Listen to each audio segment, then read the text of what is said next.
Christy Love, founder and executive director of Lead Her Ministries, and I am here with your November 2015 Lead Her Local teaching video.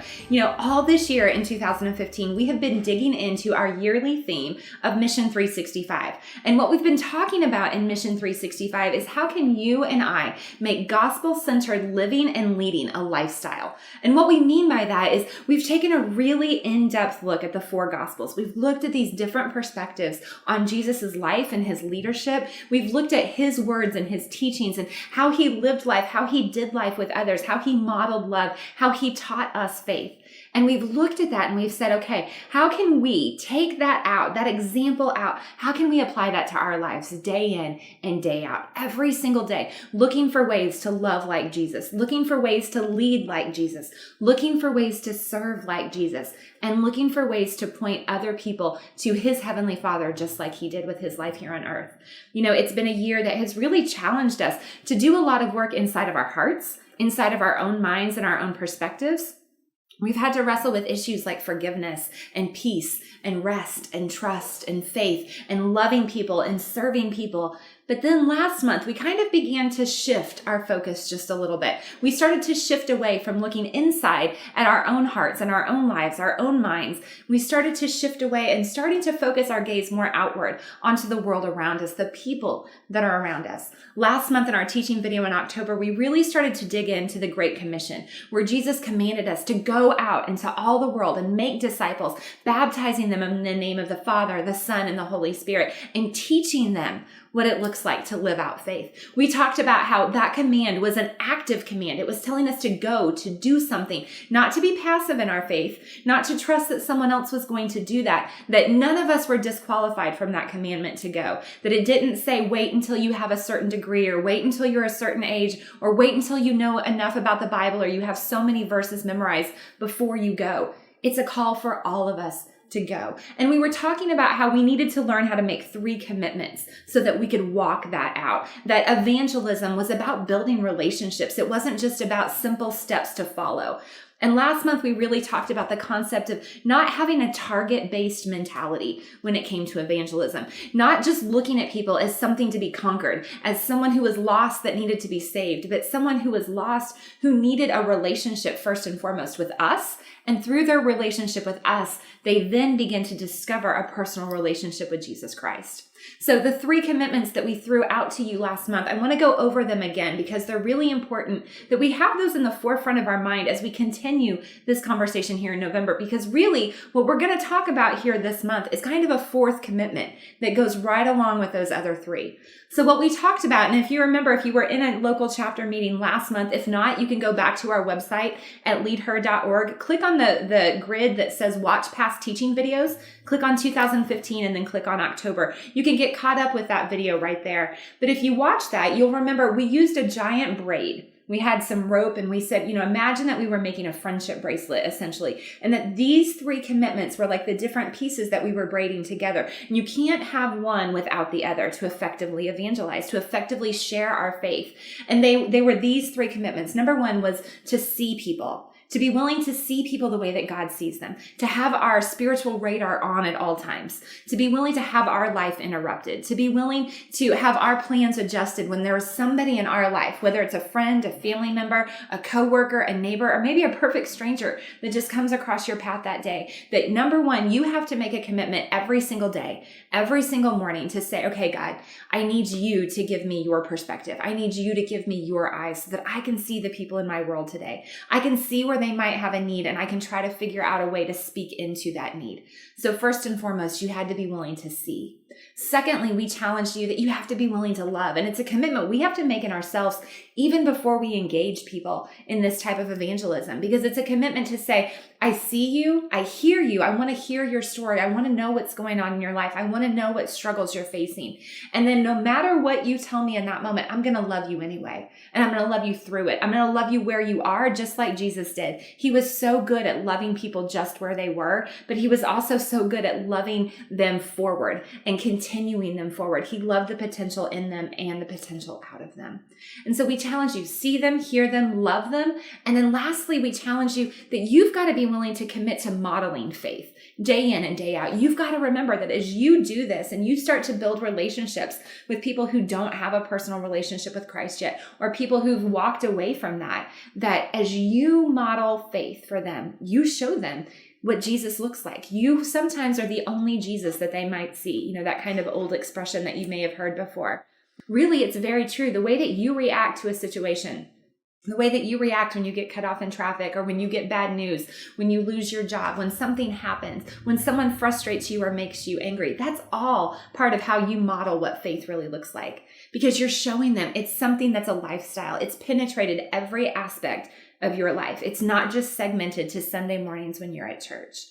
So this is kind of the context in which we enter into this conversation this month, because this month we're taking it a step further and we're talking about what does it look like to mentor somebody. And so what this looks like is we've seen someone, we've heard their story, we've committed to love and do life with them, we've committed to model faith with them. Now, if that person comes to a personal relationship with Jesus Christ through that process, the next task that we have is part of that Great Commission where we're told to make disciples. And we talked about that last month. We're not just making targets. We're not just making converts. We're making disciples. And we do that by committing, fourth and foremost, to be able to grow together. And here's the key in that, because mentoring goes both ways. When you enter into a mentoring relationship with someone, not only do they grow from your wisdom and experience, but I guarantee you grow also from that interaction and that regular engagement and encouragement with them and watching God do something in their life. You're being given a front row seat to watch God do something really incredible as He grows someone from where they are to where they're capable of going. I know a lot of times we hear the word mentor and we just immediately kind of start to panic and think, oh, I'm not qualified. I can't do that. And so that's really what I want us to talk about in this first section here today. So I want to encourage you, if you've got pen and paper, you might want to grab that and take some notes, because we're going to talk about what are some of the myths that are kind of associated with mentoring and what does it look like to really understand what that ministry of mentoring is all about. So we'll be right back in just a second.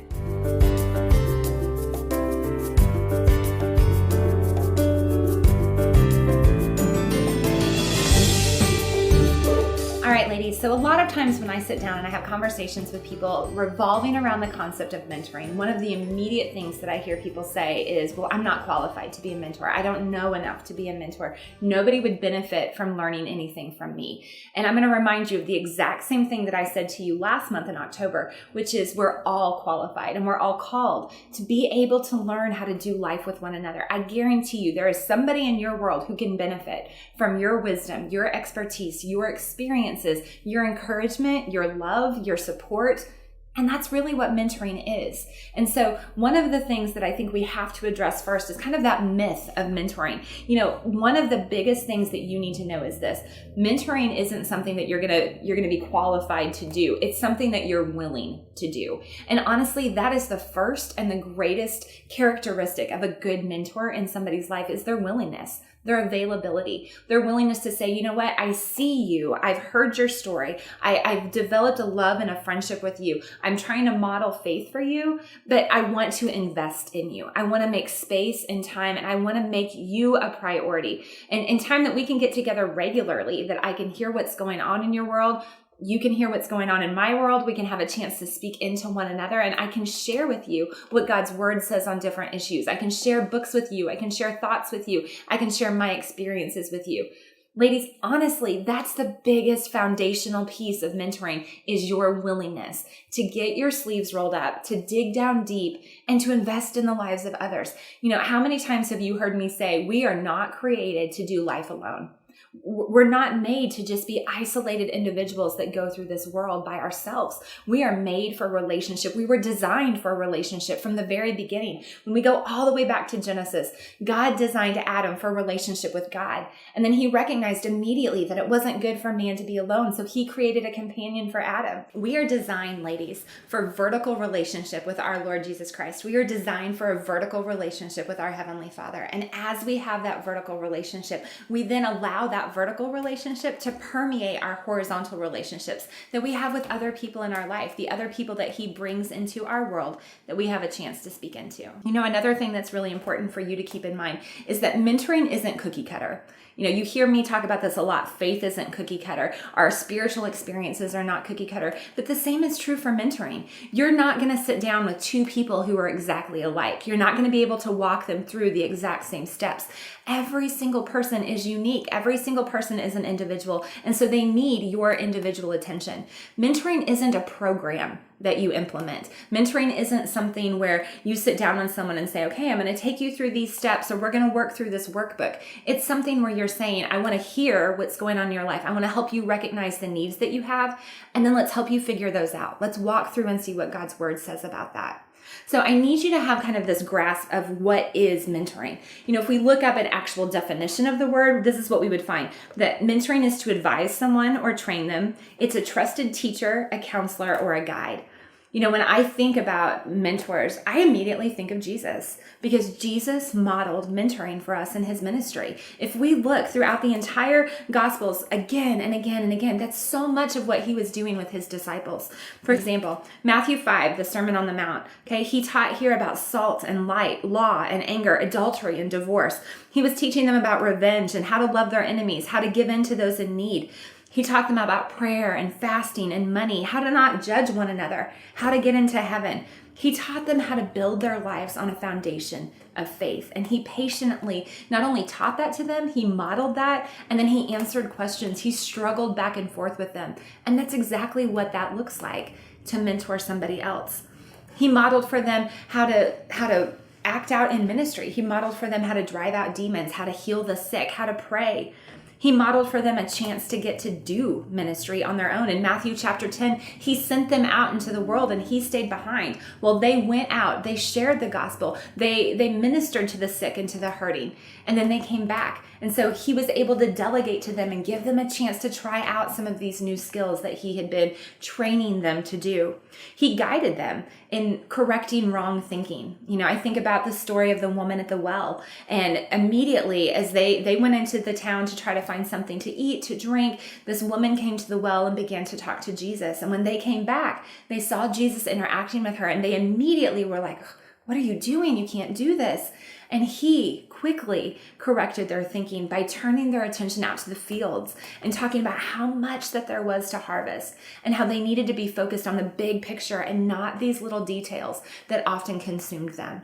Jesus had a ministry that was built on mentoring, because he recognized that the moment that we become saved in Jesus Christ, the moment that we accept salvation, we may have a head change, but it takes a while for us to experience a heart change. And he knew that for us to truly experience a heart change, we had to have somebody that walked that through with us, that was there to answer our questions, that was there to show us what that looked like on good days and on bad days, and do life together. And that's what we're talking about here. Truly, I believe that one of Jesus's greatest models that he shows us in Mission 365, how do we make gospel-centered leading and living a lifestyle every single day, is to make relationships a lifestyle every single day, to make the willingness to invest in our time with God, and as we invest with him, who he brings into our life that we're willing to invest in return. Really, the ministry of mentoring that Jesus had is one that we are called to have. It's one that we can easily model. And here's a couple things that I want you to know.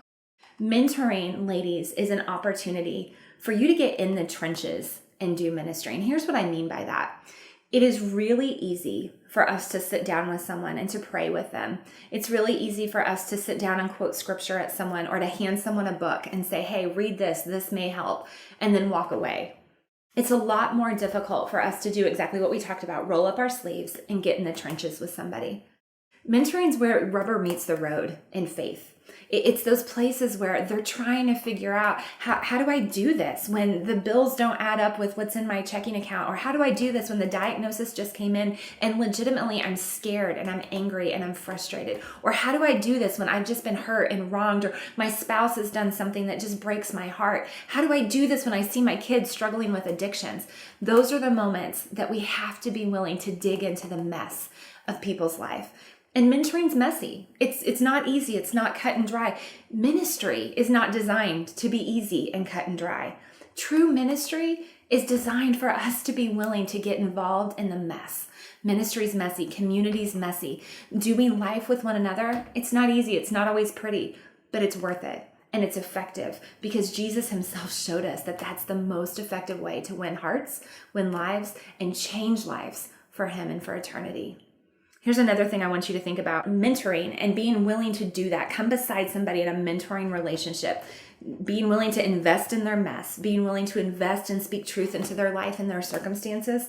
Ladies, that is an opportunity for you to be Jesus. For you to show Jesus. For you to reflect Jesus.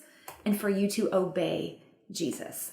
When he came here on this earth, he invested the majority of his time with the disciples. He invested the majority of his time in teaching them, in mentoring them, in training them.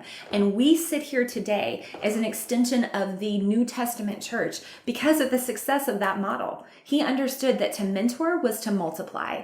And as he mentored them and he grew them in faith, he multiplied them up to train them to do the exact same thing. And ladies, that's my challenge to you. That you're not just mentoring one believer to grow up and have a really great full relationship with Jesus Christ. You're mentoring one believer to raise up and then do exactly what you've done for them. For them to also then make a commitment to see people, to hear people, to love people, to model their faith. And as those people start to engage in that relationship, they're then able to mentor them and disciple them. And it just continues. It's the ripple effect that we talk about all the time in Lead Her. You have no idea what the ripple effect will be of that one life that you choose to invest in. And as you choose to invest in it, you choose to give God an opportunity to speak into them, to use you, your time, your energy, your experiences to challenge them and to change them. We can't measure the effect of one changed heart and one changed life because often we don't get to see all of that on this side of eternity. But I guarantee you that it's there. And I guarantee you that as you follow Jesus's example and you obey that, you're going to see it lived out in your life and the lives of those around you. You know, there are multiple ways for us to engage in a mentoring relationship with people. And so I want to talk to you about those next. We're going to go through just about 4 different practical ways that we can engage in some different types of mentoring relationships. So continue taking notes and we'll dig into these next.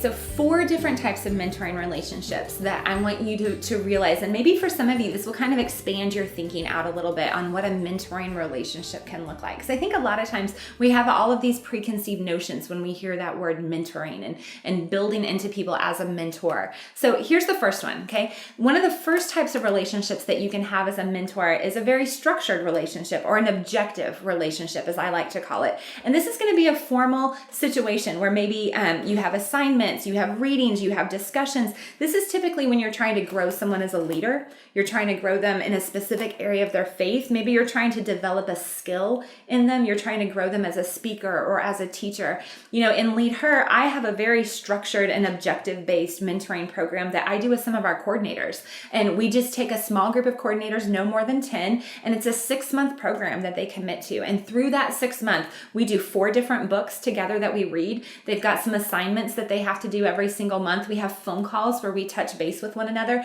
because we have an objective to grow them and develop them in specific leadership skills for them to use as a coordinator, but also for them to use outside of being a coordinator, just in their other areas of leadership in life and in community. And so that would be one example, something that's very structured, something where, you know, maybe you do say, okay, we're going to sit down and we're going to go through the book of Romans together, or we're going to sit down and I want you to read this and this. I want you to go through this book with me and read these 3 chapters before we meet next time, and then we're going to talk about this. So that is definitely one way that you can mentor. Another way that you can mentor is in what I call situational or seasonal mentoring. And this relationship is going to be very informal. It's going to be possibly if somebody is in an experience where they just need someone who's already gone through that experience. So here's some examples. Newlyweds, new parents, somebody who's a new mom who has a new career, somebody who maybe is a blended family for the first time, somebody who's an empty nester for the first time and they don't know how to adjust to that. Maybe somebody who's been in the workforce for a very long time and they've just recently decided to start their own business, or they've decided to work from home for the very first time. Those can be all examples of situational or seasonal opportunities that someone may just need someone who's walked that road before them to come beside them and say, I understand, I've been there, let me give you some advice, let me give you some guidance, let's meet together once in a while and just grab coffee, let me hear how it's going, let me maybe give you some suggestions or some things that I see from my perspective that were things that maybe helped me when I was getting started in those particular seasons. And these are seasons that I think are important to also note that change and they fluctuate. So you may need one person to come beside you right now as a newlywed, and you may need somebody else to come beside you later when you're entering motherhood and you're entering that season of being a new parent. So that person may not be the same solidified mentor all the way through. Those people may come and go in different seasons of your life. And it's also important, I think, on the mentoring side to recognize that, because I think sometimes we try to say, okay, well, if I'm committing to this season, then I need to be committed for the long haul. But understanding that, man, I'm just going to commit to come beside her this first year of marriage, or I'm just going to come beside her these first 3 months that she's trying to transition in this new job and see how I can help. And then kind of communicate about that. How often do we still need to get together after that season? So those are two ways. Here's another one, and this is just relational mentoring. I think this is one that we often overlook. Again, it's very informal, and this is just doing life with somebody. A lot of times, ladies, this is friendship. This is just those moments when we come beside people that we really love about, we really care about, that we're willing to just invest in building a relationship with them. Often, this is an informal relationship that's much longer in scope. I have people that have been relational mentors in my life, and they have just continued over time. It's nothing formal. We don't get together on specific set periods of time, but just every few months or a couple times a year, they'll call me up and say, hey, let's have lunch. I just want to hear what's going on in your world. And as we talk, it gives me a chance to kind of unpackage and share. It gives them opportunity to speak perspective and truth into me. I have the same kind of people in my life that I pour into. Some girls that I've been pouring into for several years that we just do life together. And it's just a great opportunity to continue to watch how they grow and how they develop in their relationship with Christ. The fourth one is this. And it's one that I think we often overlook. And I think it's one that often surprises some people because it's what I like to call reverse mentoring. A lot of times we have this capacity, or we have this thought locked into our heads that mentoring absolutely has to mean that it is an older person mentoring a younger person. And it has been my experience on both ends of the spectrum that that's not always the case. Sometimes I can learn a lot from girls that are a lot younger than me. I can learn things about culture. I can learn things about technology. I can learn things that they're dealing with, that they're exposed to. In the same line, there's been women that are older than me who I've had a chance to mentor and come beside. And so that reverse age aspect in mentoring is also really important. And it's one of the areas that you see sitting around you right now in your Lead Her meetings. This was one of the very early things that we talked about when we were structuring our Lead Her local chapters, was this concept of reverse mentoring, that it doesn't just have to be the older women mentoring the younger women, that we have this intergenerational impact here in Lead Her. We just really believe that when you bring women of all different ages and stages of life together, that this beautiful thing happens where we can learn from one another, not just I can learn from you, but also you can learn from me. And so many times, some of our richest relationships come when we bridge some of those age gaps or some of those places where often in our regular everyday lives, maybe we wouldn't be engaging with people because they are either outside of a different social circle, they're outside of a different age group than what we normally would interact with. And when we find ways to integrate that, something beautiful often happens because we learn a lot from different perspectives with one another. You know, I want you to understand, it's really important that you understand that what we said earlier is so true in these 4 pieces. Nothing's cookie cutter. Nothing fits the same mold. Things are going to shift and they're going to fluctuate, and God's going to bring people into your life and He's going to bring people out of your life. And sometimes that's really hard for us to acknowledge and to understand. You know, there's been people who I've gotten to see the beginning of their story, but then God kind of moved them along and I didn't get to be a part of the middle or the end. But that didn't mean that I was removing myself from their cheering section at all. You know, I heard a sermon growing up when I was younger where a pastor talked about your balcony people. And he said, you know, who are those people that are in your balcony? balcony? Who are those people that are in your cheering section, on your sidelines that are cheering you on? And sometimes I think it's really important to acknowledge that sometimes we get to be in the role that's the coach and we're mentoring and we're right there doing life with them. And then other times in that same person's life, we kind of step back onto the sidelines and somebody else steps forward as the coach or the mentor for that season. So you've got to recognize, ladies, that this is life. And life is messy. Life fluctuates. Life goes through different seasons. We've got to be willing to have flexibility in that. And I think as we make that commitment, that fourth commitment to grow together with people, we really have to also understand that we have to commit each relationship, each mentoring relationship, to a lot of prayer. We give that to God and we say, hey, I need you to show me how I pour into them. I need you to direct me in wisdom, in words that I need to share with them, in truth that I need to speak into them. But I also need you, God, to direct me, the seasonal aspect, the perspective aspect of when they need me, and maybe when do I need to introduce them to somebody else. That's a big piece of this too that we don't often talk about. You know, being a good mentor also means that you're a great connector. It means that you are able to listen to those people's situations, their struggles, their needs. And if you hear something that maybe you aren't able to speak into by experience, or you aren't able to speak into with as much confidence, if you know somebody who is, then maybe your role in that moment is to say, you know what, hey, I want to introduce you to a friend of mine. I think they can really help speak into that with you. It's not holding people with a tight fist and only having our plan for what that needs to look like. It's holding people with very loose hands and being willing to let God use you as he needs to use you in their lives. You know, ladies, it is an important concept for us to understand that when we are changed in here, as we've talked about all year, as we realize that we need to trust in God more, we need to rest in God more, we need to see people differently, we need to put on the mind of Christ, as Paul calls it. As we put on the mind of Christ, here starts to change. Our heart starts to change. And as our heart starts to change, we are then obligated to move forward in action. And action in what we're called to live out in the Gospels is doing life with people. It's sharing our faith. It's modeling faith. It's doing things even when it's messy. It's loving them. It's sharing our experience. It's sharing our wisdom. It's getting beside them in the trenches and praying with them. It's meeting practical needs. It's introducing them to other people. That is the mission that we have here 365 days a year. As long as you and I are here on this earth, that is the mission that we are tasked with. To follow after God, to learn from his word, from his example, to let it penetrate us internally, and then to let it motivate us and propel us externally into action and obedience so that we can be forces for change in the world around us. Because as we become changed, we then change others. We're not done. We're not done by any stretch of the imagination. Next month's teaching is on how this mission is never truly completed. And we're going to dig into what that looks like. How do we keep a missional mindset all the time? As long as we are here, we have a task. And as long as we are here, he has a purpose for us. And I cannot wait to finish up this conversation with you next month, to wrap up this teaching on Mission 365, because I truly believe that last piece, that last mentality piece that we put on, that last perspective, really will help all of this just fit into place.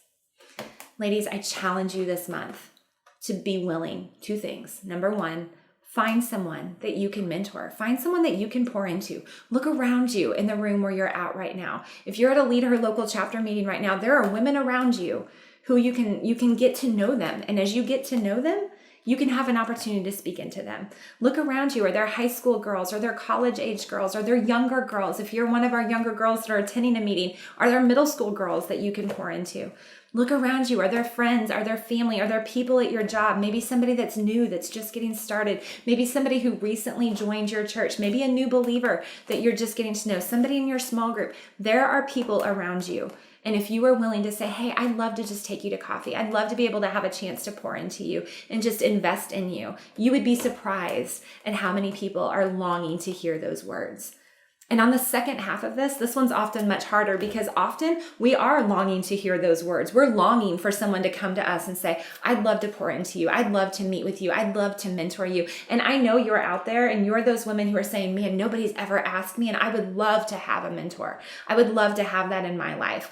I was that person for a very long time. I felt like, man, I've never had anybody offer, and I would really love to have someone speaking into me. So here's what I had to do, and here's what I'm challenging you to do. If you're in that place and you're thinking, yeah, I could really benefit from a seasonal mentor. I could really benefit from a formal, structured, objective-based mentor to help me grow as a leader, to help me grow as a teacher. I could benefit just from having somebody to do life with me. If you're in that place, then I want to challenge you to be willing to ask, because you can't just wait for people to come to you. It doesn't happen. What I had to do in my life was I had to find a woman whose walk with Christ I really respected. And I had to go to her and I had to say, hey, I was just wondering, would you be willing to meet with me maybe once a month and just have coffee and just share with me some of your experiences? Would you be willing to let me kind of ask you questions and just learn from you? Because I really respect the walk that you have. I really respect the kind of leader that you are. And I think you will be amazed at how willing women are to do that and to come beside you in that place, if you're willing to be bold enough to ask. That's your challenge this month. Be willing to engage as a mentor, but also be willing to humble yourself and seek out a mentor for your life. I guarantee that as you do both of those things, you're giving God new avenues to work in you through somebody else and to work through you in the life of someone else. And when that happens, ladies, change happens. Can't wait to finish this up with you next month as we dig into our very last teaching for Mission 365. Until then, have a great month, connect with one another on both sides, and be blessed.